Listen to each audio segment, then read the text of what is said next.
Some of you that have been here before know the importance of the scapula muscles, right? Our shoulder blades. That if we're going to throw real hard, right, we've got to pinch those shoulder blades and then bring them back. That's why, from a pitching standpoint, not to take Bobby's topic, but be very careful when you're working with pitchers, right? And you're telling them to keep their head straight and their shoulders level. And be careful using the B word when you're working with young pitchers, as in balance. And I know I'm insulting and offending some people, but don't listen to me, right?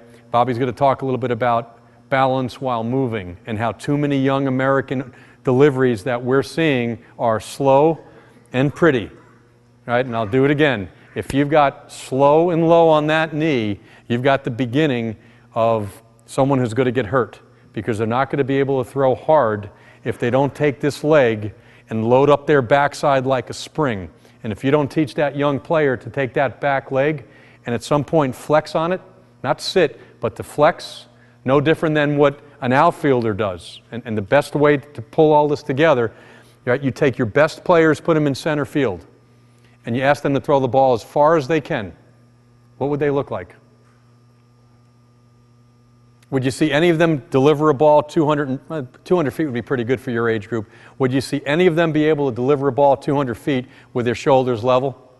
No chance. Would you see any of them be able to throw a ball that far by keeping their head straight? No chance. Would you see any of them, right, kind of get into this position right here and slow themselves down and throw? Probably not. Would you see any of them take their back foot, right, and kind of jump as compared to turn? Probably not. So why is it that we teach that in the outfield? That's what a good shortstop does, but when we start teaching pitching, which, let's face it, 90% of this game at this level is, can you throw strikes and throw it hard?